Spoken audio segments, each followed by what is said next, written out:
Check, check, check. I think we're good, guys. I think we're good. What's going on, guys? It's Will. Trying to be quiet now because my baby's sleeping next door, so gotta keep it down. Welcome back.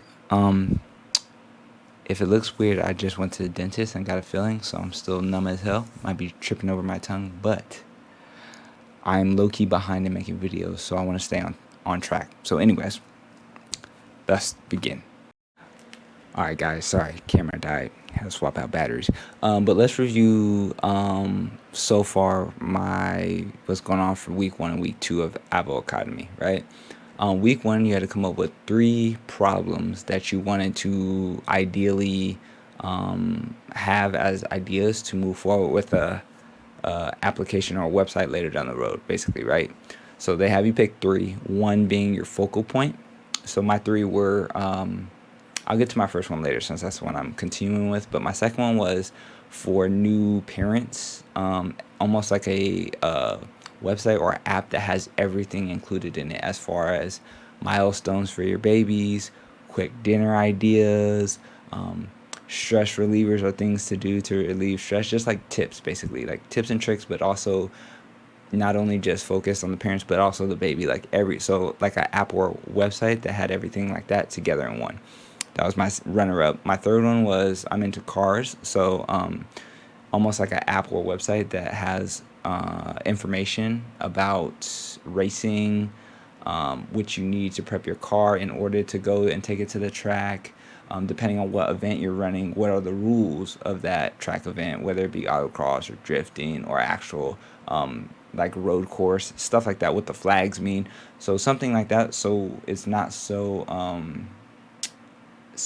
hard to get into something like when I was first into cars, when I first got in, it was like weird. I didn't want to go to an event because I felt like I was going to slow everybody down because I didn't know the rules X, Y, and Z. So something to help newbies get into racing their car or like more stuff like that. Anyways, that was my third choice. So back to my first choice. My first choice, since I'm a teacher, is lesson planning.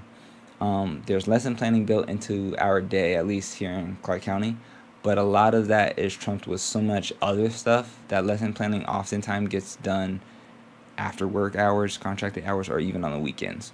So finding a way to make it quicker, organized, more intuitive, more effective for a teacher. How can I like bring that together? As far as we're concerned, like we turn lesson plans at school, they're done on like a Word or an Excel sheet. There's not really a core program or core website or app that we use.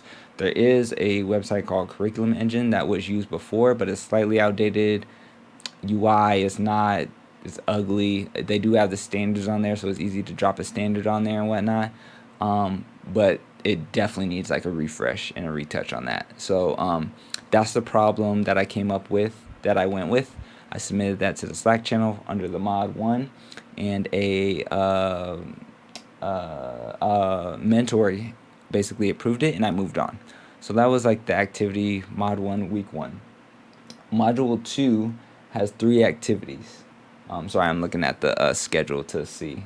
But the first one was basically research. So you're researching articles to back up your problem. Now, you don't want solutions, which is the hard part. As you're researching your problem, you're going to find or come across a lot of solutions. In this particular activity, you don't want the solution oriented like articles or research. You want the stuff, the information that backs up your claim. If teachers are having a hard time planning, I need to find articles that back that claim up, that teachers say they want more time for planning, that are having a hard time planning during the day and often take it home or over the weekends or do it after contracted hours. So I found 6. I think the minimum was 4 or 5 sources. I found 6. So you're supposed to link the article and then write a quick couple bullet points on what the article is stating and how it's backing up your claim. And at the top, once you're done with all of the sources, you will write a quick summary that links it to your problem, essentially. So that's mod 2 activity 1. The next activity you have to do is activity 3, which is you have to come up with a research plan. and they document how to write it, your objectives, your questions. Actually, let me pull it up real quick to be really thorough with you. Um, so you have your, shoot, that's the wrong thing. Here we go. You have your background, your objective, your research questions, your methodology. That's hard to say with a numb tongue. Participant characteristics, recruiting participants, and schedule. So they walk you kind of how to do it. It's not hard per se. The one that trips me up is a research question. Only because it's in my head, it's almost like you're asking the interview questions, but you're not. These questions are questions you want answered through your research. So it's different than interviewee questions, if that makes sense. They kind of go towards your objective more than they go towards like individuals questions, I guess. It's hard to really like put into words, but I struggle with it. And to be honest, I haven't even submit this because I keep trying to like comb over it because I want to submit it and be done where they approve it and I don't have to re-edit because so far I haven't had to edit anything as I turn it in. So there's that. The second part to this 3A, 3B type deal for this activity is you also have to come up with your general questionnaire, basically your survey, your screener survey, which you're going to put out in the Slack community here with Avocademy or anywhere else to try to get participants in order to interview. So they walk you through that once more. Again, it's pretty simple. I made mine yesterday in like 10 minutes. Really easy. I was just combing over the verbiage to make sure it was stated correctly and it looks good and it reads fine. It's Google form, so it's real easy. I'm a teacher, so I use Google form for assessments all the time, so it's really quick and easy to make. And then I'm going to go ahead and submit those here after I make this video, actually, and submit those in. Once I get approved for that, then I need like, I think the next activity I need to do is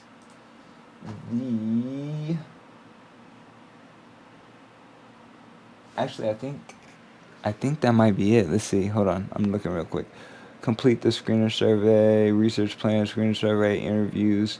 Yeah, it's just interviews basically. And I think I need to turn in like an interview question, like a synopsis, almost like a script of kind of how to walk through the interview. I think I was reading ahead to see what else I can look forward to, and that was on there as well.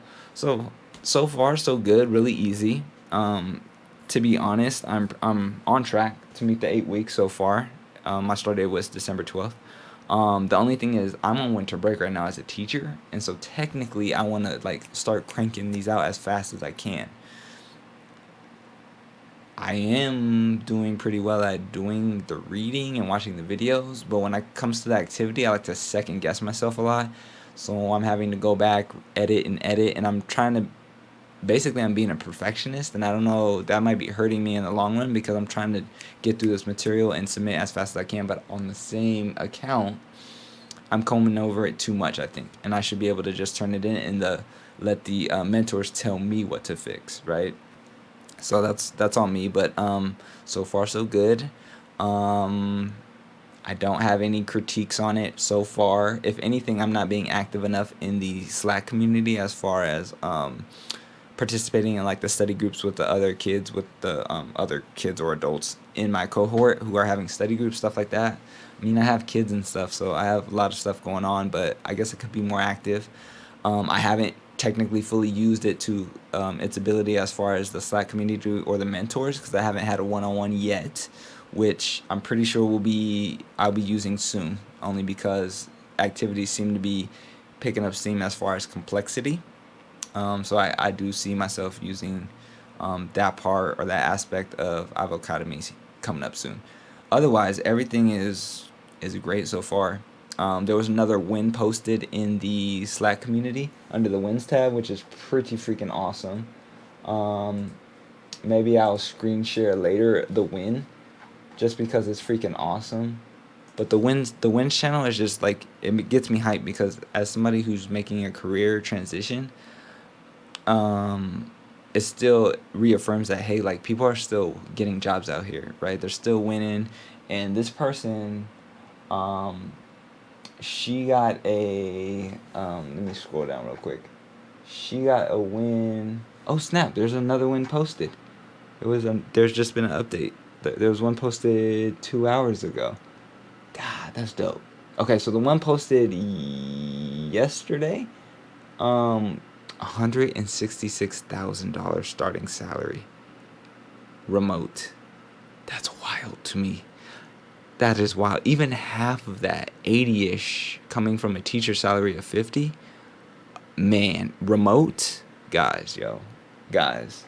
Let's see, the one that just got posted 2 hours ago, base pay of 95% annual bonus, full benefits, 401k, insurance, etc., unlimited PTO, 400 WFH stipend. I'm not sure what that means. But this person's background was psychology and 1 year of recruiting and 2 years teaching. So this is what I mean. It took her 2.5 months, 300 plus applications, rejected so many I stopped counting, 2 interviews, 1 final round, and it only takes 1, she says, offer. 90K, and I make 50 right now. Location remote with a quarterly company trips to Dallas. That's amazing. So like I'm really hype. This is winter break for teachers. So again, this is our halfway mark. So if everything goes complete, I finish out my 8 weeks. I get into Jumpstart program. I get my portfolio worked on. I do that, and I apply. Summertime, if I line it up correctly, this will be it for my teaching career, and I'll move on. But so far so good.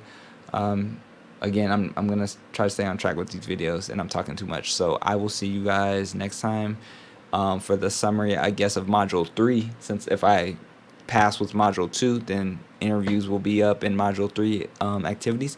So I'll talk about that on the next video. I will check you guys later on the next video. Peace out.